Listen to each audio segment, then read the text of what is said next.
Baik, selamat pagi anak-anak. Ya baik. Nah jadi sebelum pelajaran dimulai, mari kita mengucapkan Ngastongkara, ya. Om Swastiastu. Om Awiganamastu Namo Siddham. Om Siddhirastu Terastu Namastu. Nah baik, jadi sebelum materi dimulai, tadi sudah dapat berdoa. Nah sekarang Bapak mau absen terlebih dahulu, ya. Nah untuk itu nanti kalian silakan angkat tangannya, ya, kalau Bapak nanti sebut nama kalian, ya. Nah jadi ya, absen pertama itu Igede Rama Wijaya. Hadir? Ya. Ikade Swastika Yasa, ya. Iketut Adi Pranata. Ikomang Parse Payane, ya. Imade Aldiana, ya. Imade Aryawan, ya. Imade Budi Astawa. Imade Dwi Mahendra. Imade Kartika. Imade Rizki. Imade Udayana. Inyoman Kertiasa. Iwayan Agus Aditya.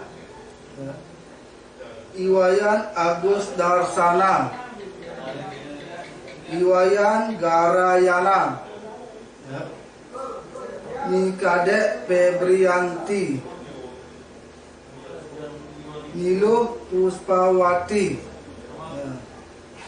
Nimade Saryani. Nimade Sumartini Asih. Nimade Supriyani. Ya. Ada yang tidak hadir hari ini? Tidak, ya. Nah, jadi semua sudah hadir, ya. Jadi semua sudah diabsen, ya. Nah, baik. Semua jadi sudah terabsen.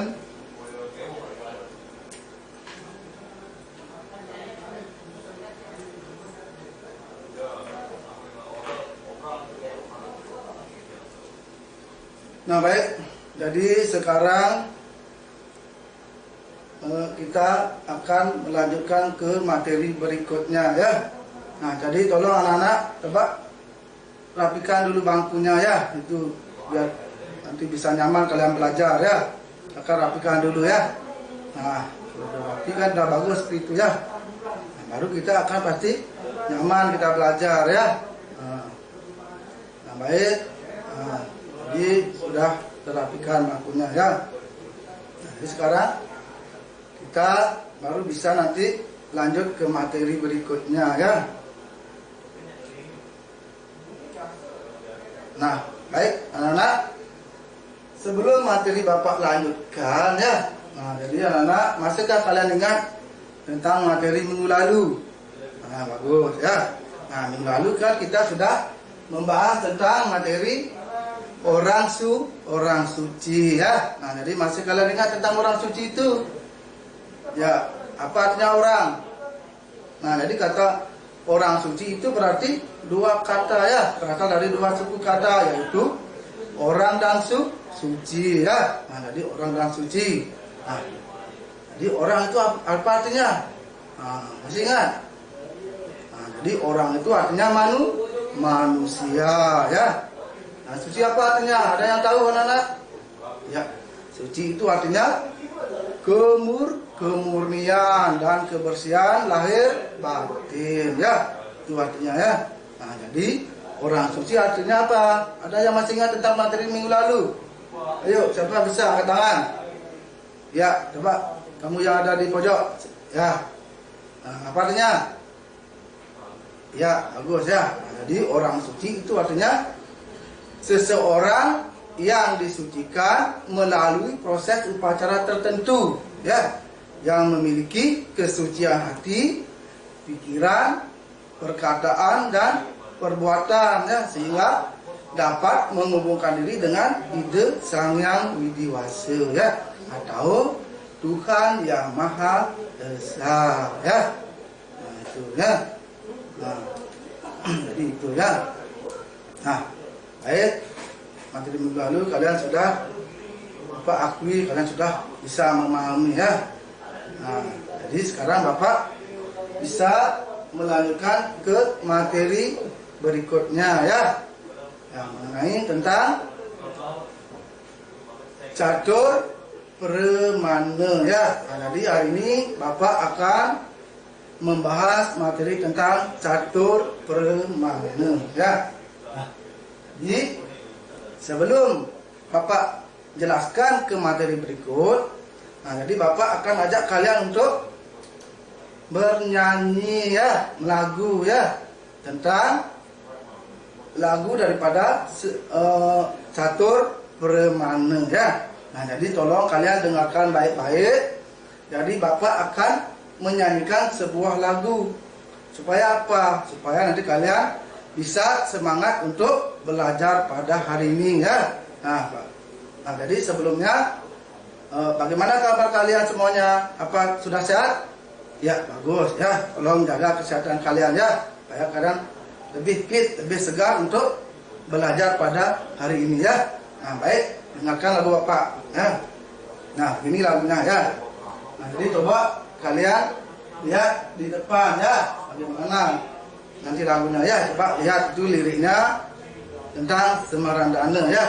Nah itu nanti kalian bisa tirukan nanti ya. Setelah Bapak melakukan, nanti kalian bisa nanti harusnya menirukan ya. Nah baik, dengarkan dengan baik ya. Catur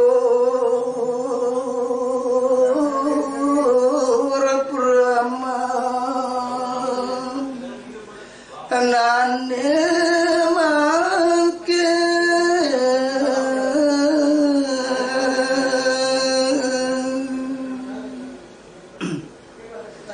wenten apa-apa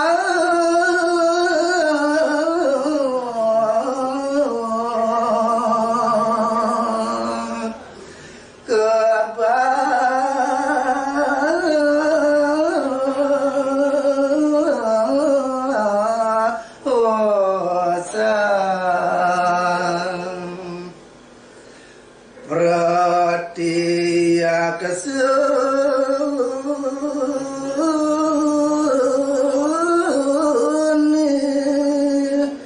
pertama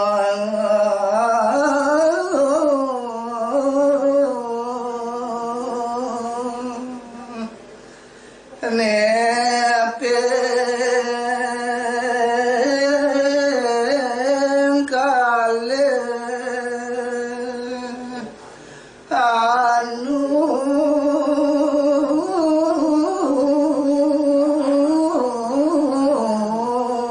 mana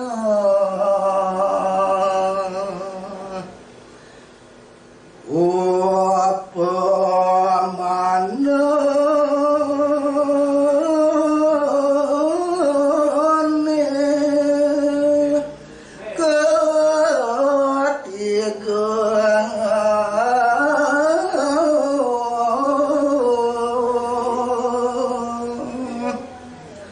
sabda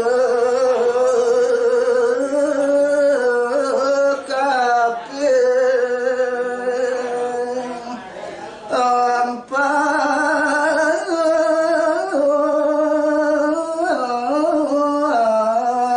monggo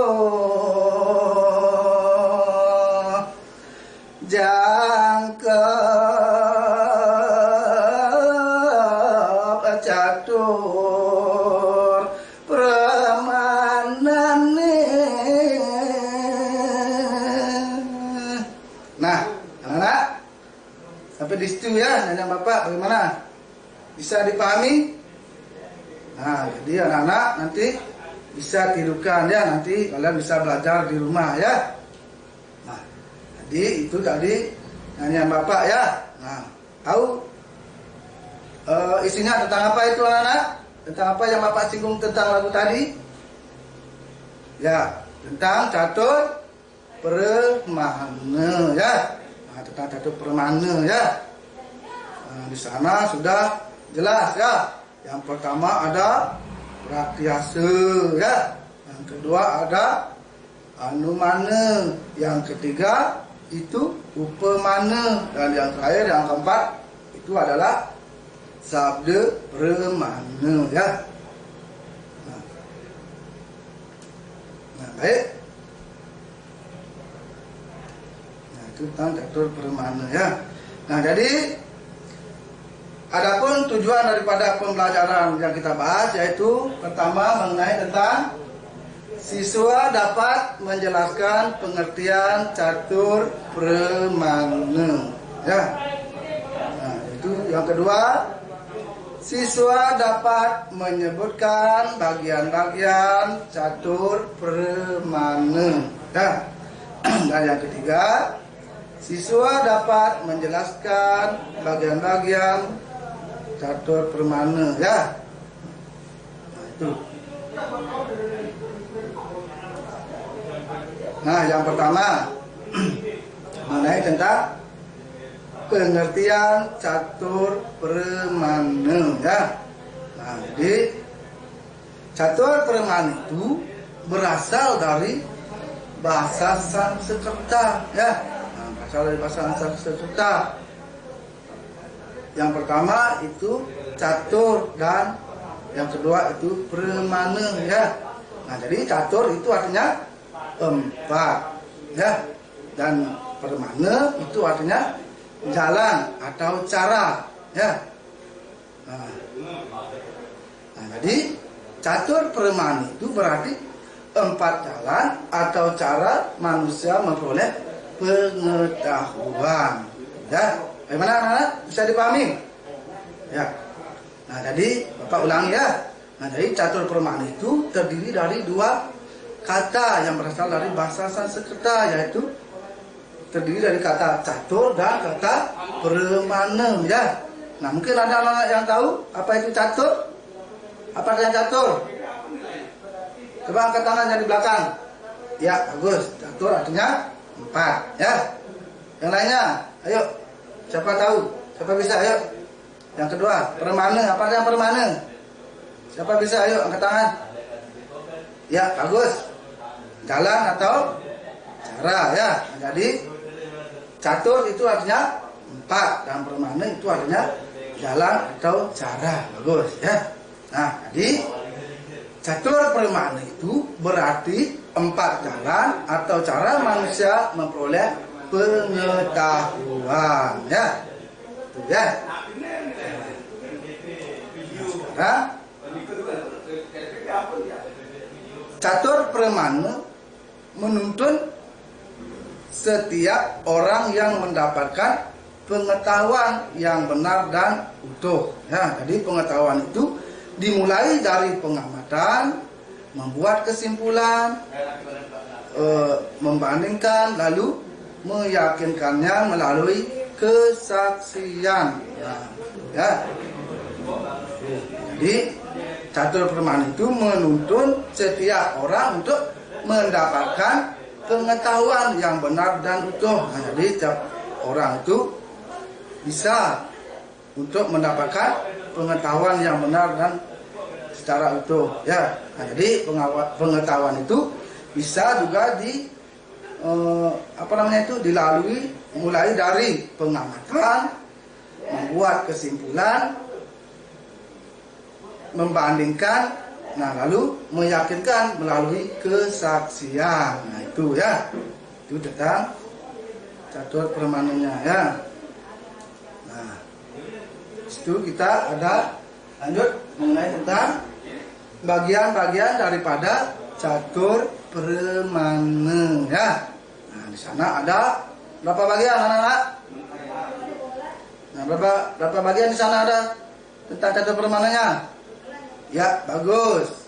Ada 4 ya. Yang pertama siapa bisa sebutkan? Ya, bagus. Yang pertama namanya Pratiakse Permana ya. Yang kedua siapa bisa? Ayo. Ya, coba kamu. Ya. Apa namanya? Ya, Anumana Permana ya. Terus yang ketiga, siapa lagi yang bisa? Ayo angkat tangan, ayo. Tuh yang di depan. Ya, Upamana Permana. Nah, yang keempat siapa bisa? Lagi satu, ayo. Kamu yang cewek, ya. Sabda Permana. Nah, itu ya. Nah, tadi atau Permana itu terdiri 4 bagian ya. Yang pertama ada Pratiakse Permana, yang kedua ada Anumana Permana, yang ketiga ada Upamana Permana, dan yang keempat ada Sabda Permana. Ya, bagus. Ya. Nah, kita lanjut ya. Nah, jadi kita bahas yang pertama ya, mengenai tentang bagian tata permana yang pertama, yaitu tentang Pratiakse Permana ya. Nah, Pratiakse Permana itu adalah cara memperoleh pengetahuan melalui pengamatan ya.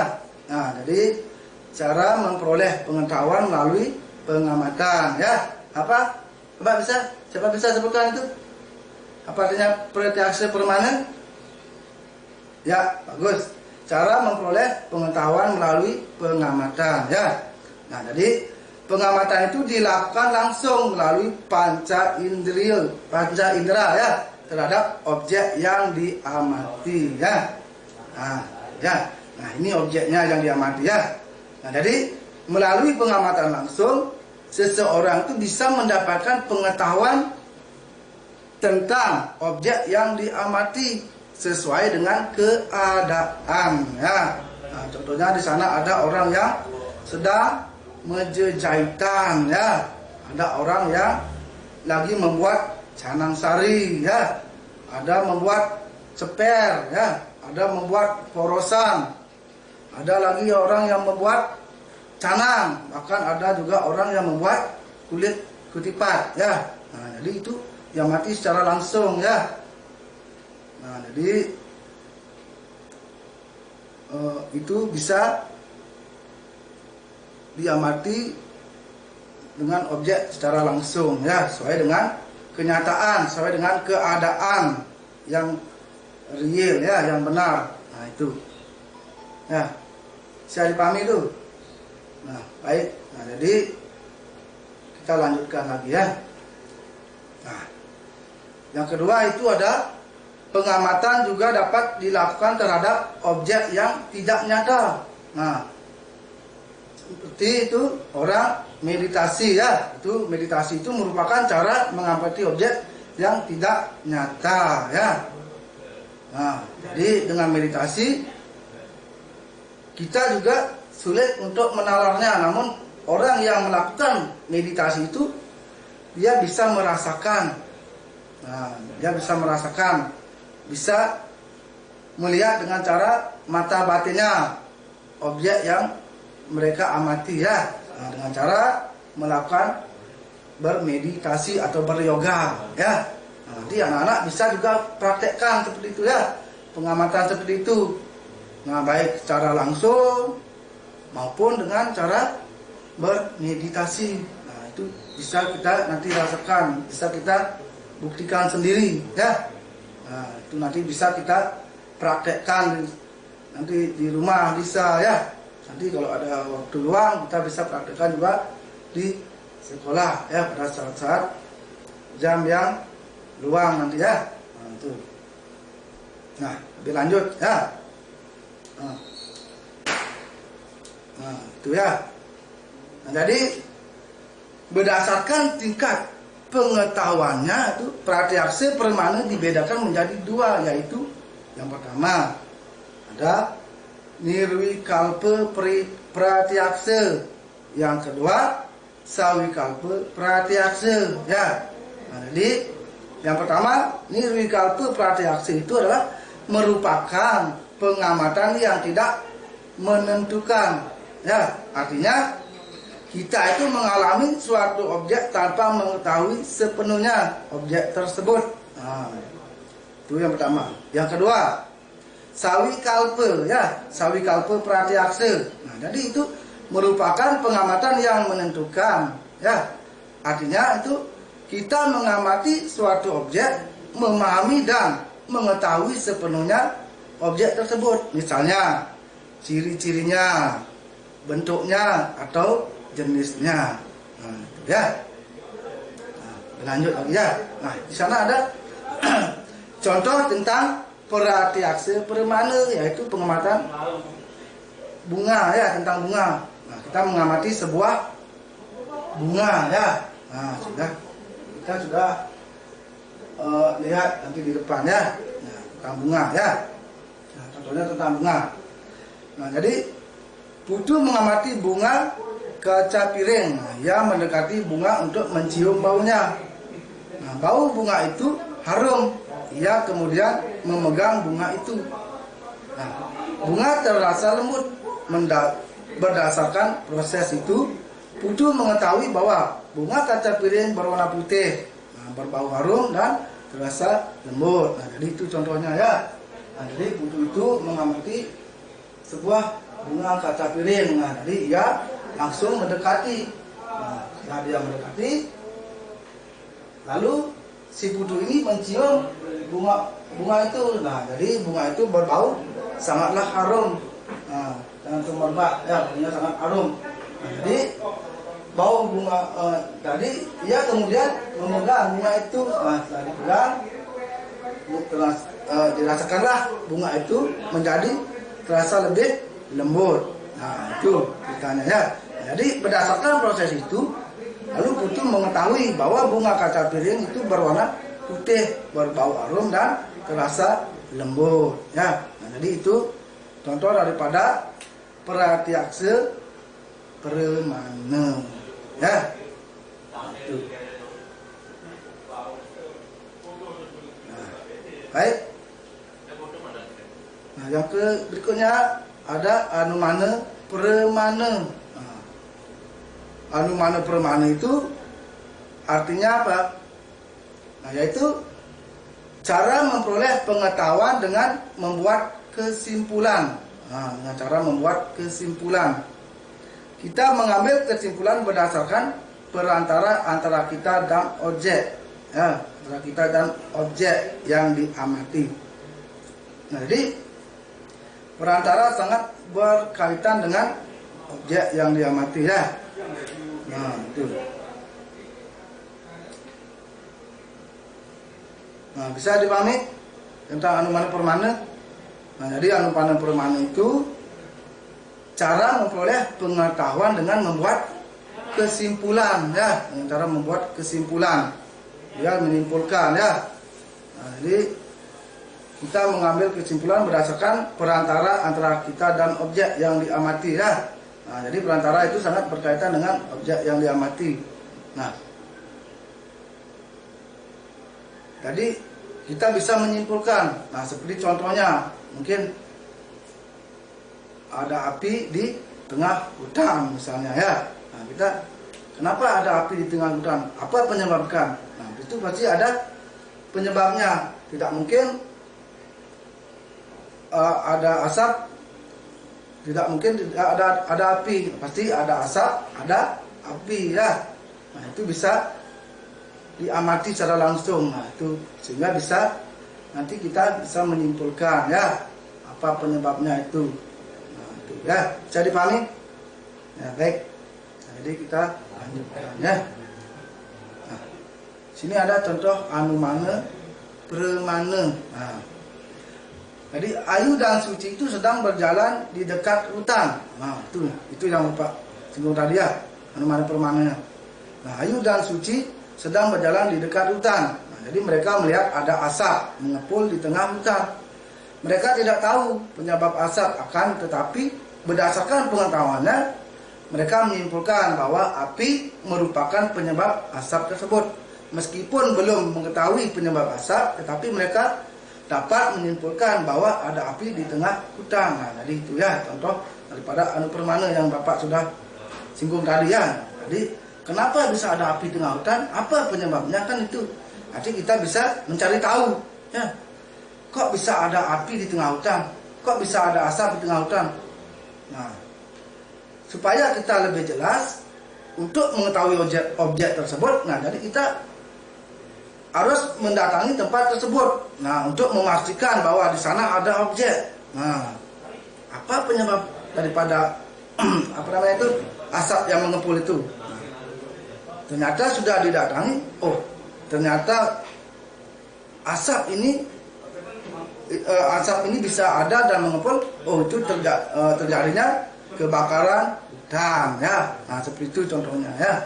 Nah, itulah yang bisa menyebabkan nanti ada asap di tengah hutan ya. Nah, begitu juga sebaliknya, ada lagi contoh yang lainnya. Nah, misalnya suatu contoh, misalnya ada banjir misalnya. Kenapa di sana di sungai sana ada banjir sedangkan di sini tidak ada banjir? Apa penyebabnya? Oh, mungkin di sana di hulu sana ada terjadinya hujan yang sangat deras sehingga terjadilah banjir. Nah, seperti itu. Itulah objek, itulah yang perlu kita amati ya. Bisa dipahami anak? Ya, baik. Nah, jadi kita lanjutkan ya. Nah, di sini ya. Di sini yang Bapak tadi singgung mengenai tentang gambar ada api di tengah hutan ya. Nah, di sana ada objek ya. Nah, itu gambarnya ya. Lanjut. Nah, ke upamana permana ya. Nah, jadi upamana permana itu adalah cara memperoleh pengetahuan melalui perbandingan. Nah, jadi upamana ini melalui yaitu cara memperoleh pengetahuan melalui perbandingan ya. Nah, di sini ada ceritanya ya. Nah, jadi Bu Made mengatakan kepada dia bahwa cempedak berbentuk lonjong dan hijau kulitnya ya. Nah, akan tetapi dia tidak tahu bentuk buah cempedak. Nah, Bu Made menunjuk buah nangka yang ada di depan rumah mereka. Bu Made mengatakan buah cempedak. Nah, jadi buah cempedak itu mirip buah nangka. Nah, dia dapat memahami karena dia tahu buah nangka. Suatu saat jika dia menemukan buah cempedak, dia akan tahu bahwa buah itu adalah buah cempedak ya. Nah, tahu maksudnya itu. Nah, jadi maksudnya adalah, nah di sini ada gambar dua buah ya, dua buah gambar. Nah, mungkin tidak bisa terlihat di sana ya.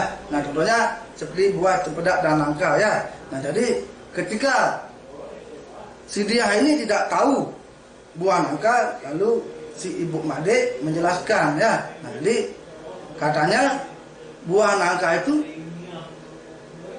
mirip dengan cempedak ya. Nah, jadi ya maaf, jadi buah cempedak itu mirip dengan nangka. Nah, jadi lalu si dia ini apa namanya itu membayangkan bahwa katanya kata Bu Made cempedak ini mirip dengan buah nangka. Nah, ketika dia mengetahui buah nangka itu, ternyata buah nangka ini sama dengan cempedak. Nah, seperti itu ya, seperti itu kira-kira. Nah, seperti contoh yang lainnya misalnya ada buah semangka dan melon. Nah, misalnya si dia ini tidak tahu tentang buah melon. Nah, misalnya gimana sih bentuk melon tersebut? Nah, gimana ciri-cirinya? Gimana bentuknya? Kan tidak tahu ya. Nah, jadi si dia ini membayangkan, si Bu Made menjelaskan. Nah, jadi buah melon ini bentuknya sangat bulat, seperti buah semangka. Nah, isinya itu hampir sama, namun tidak sama ya. Isinya hampir sama, namun tidak sama. Artinya serupa namun tak sama. Nah, itu maksudnya. Nah, lalu si dia ini menyimpulkan bahwa buah semangka itu sama dengan buah melon ya. Nah, seperti itu kira-kira. Bisa dipahami? Ya, bagus. Ya, kita lanjut ya. Nah itu contoh lamarnya ya. Ada buah cempedak, ada buah nangka ya. Itu yang dimaksud dengan serupa tapi tak sama ya. Kemar tapi beda. Nah, itu ya. Ya, lanjut ya. Yang berikutnya ada sabda permana ya, sabda permana. Nah, sabda permana yaitu cara memperoleh pengetahuan melalui kesaksian orang yang dapat dipercaya dan kitab suci Weda. Jadi sabda permana itu cara memperoleh pengetahuan melalui kesaksian orang yang dapat dipercaya dan kitab suci Weda. Itu jadi berdasarkan sumbernya, itu yang maksudnya. Nah, jadi berdasarkan sumbernya. Nah, baik. Lanjut ya. Nah, jadi sabda permana itu dibedakan menjadi dua, yaitu laukika dan waidika sabda ya. Laukika sabda dan waidika sabda. Nah, yang pertama, laukika sabda itu artinya apa? Kesaksian yang diperoleh dari orang yang dapat dipercaya. Nah, kesaksiannya itu dapat diterima secara akal sehat. Nah, itu artinya ya. Nah, jadi laukika sabda itu artinya kesaksian yang diperoleh dari orang yang dapat dipercaya. Kesaksiannya itu dapat diterima secara akal sehat ya. Nah, yang berikutnya waidika sabda. Nah, waidika sabda itu artinya kesaksian yang diperoleh dari naskah-naskah suci Weda, seperti Weda Seduti dan Weda Semerti ya. Bisa dipahami ya. Nah, itu ya. Nah, jadi laukika sabda itu artinya, Pak, kembalikannya, ulangi lagi sekali, kesaksian yang diperoleh dari orang yang dapat dipercaya ya. Nah, jadi kesaksiannya itu dapat diterima secara akal sehat ya. Itu tentang laukika sabdanya ya. Yang berikutnya waidika sabdanya itu artinya kesaksian yang diperoleh dari naskah-naskah suci Weda, baik itu Weda Seduti maupun Weda Semerti ya. Tuh. Nah, lebih lanjut. Di sini ada contoh daripada sabda permana. Nah, contohnya, Bu Sekar hendak mengadakan upacara ngotonin. Nah, untuk bayinya. Nah, jadi ngotonin itu merupakan upacara 6 bulanan. Nah, dia meminta bantuan pemangku untuk melakukan muput upakaryanya. Nah, dia percaya bahwa persembahan melalui pemangku bisa diterima Sang Hyang Widi. Nah, jadi sebaliknya dia tidak akan percaya jika orang lain yang melakukan upacara itu, misalnya seperti tukang bangunan atau nelayan. Nah, jadi itu contoh daripada sabda permana. Nah, jadi Bu Sekar itu hendaknya akan mengadakan sebuah upacara anaknya ya, upacara 6 bulanan anaknya. Nah, jadi Bu Sekar itu meminta bantuan kepada juru mangku atau sulinggih ya. Jadi untuk membuat sebuah upacaranya ya, karena Bu Sekar ini dia berpikir bahwa yang pantas untuk memuput upacara otoran tersebut adalah juru mangku, karena juru mangku itu sudah diwinten ya, sudah diwinten, disucikan, dibersihkan ya, baik secara lahir maupun batin. Nah, jadi dengan kesucian tersebut, nah, seorang juru mangku ini bisa memuput karena sudah dipercaya bisa mengumpulkan diri dengan ide Sang Hyang Widiwasa, sehingga bisa dipercaya, bisa dikatakan sebagai orang yang disucikan untuk memuput banten tersebut. Nah, karena sudah dikejati ya, diwinten. Nah, itu sehingga bisa dipercayai karena sudah berdasarkan tentang Weda ya, berdasarkan Weda. Nah, maka itu bisa dapat dipercaya untuk memuput sebuah upacara tersebut. Nah, itu maksudnya ya. Nah, kenapa tidak yang lainnya? Kenapa tidak nelayan disuruh untuk istilahnya mengupacarai anak-anak tersebut? Nah, karena si nelayan ini tidak berdasarkan tentang tidak berdasarkan dengan upacara pewintenan. Nah, karena belum disucikan ya, karena orang lain itu adalah orang yang biasa. Nah, itu maksudnya. Apalagi tukang bangunan ya, itu sudah tidak masuk akal ya. Itu berarti sudah di luar pemikiran ya, di luar nalar. Nah, itu tidak mungkin ya. Yang jelas itu yang mengumpul upakara itu adalah seorang jero mangku ya. Itu bisa dipahami. Nah, baik, kalau bisa kita lanjut kembali ya. Nah ini contohnya ya. Ada orang yang lagi ngumpul upacara ngotonin ya, itu dikumpul oleh jero mangku ya, oleh juga sulingge, oleh juga pedanda, karena beliau termasuk juga orang yang telah disucikan secara lahir dan batin, sudah di Dujati maupun sudah di Eke Jati ya.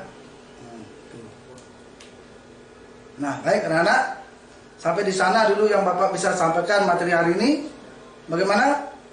Ada yang bisa kalian sampaikan? Atau ada yang bisa kalian tanyakan? Silakan ya.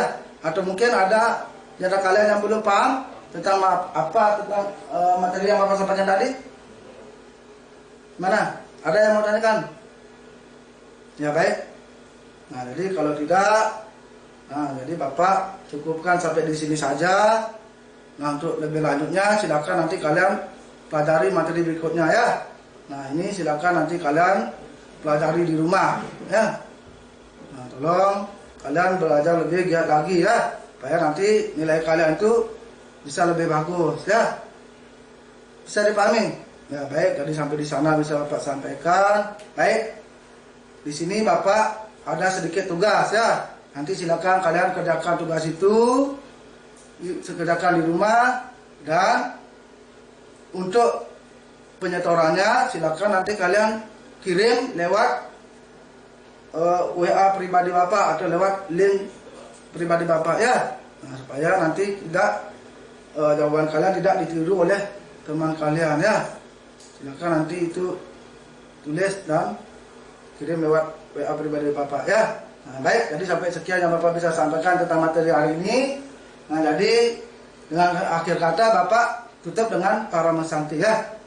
Om Santi Santi Santi Om. Ya, terima kasih.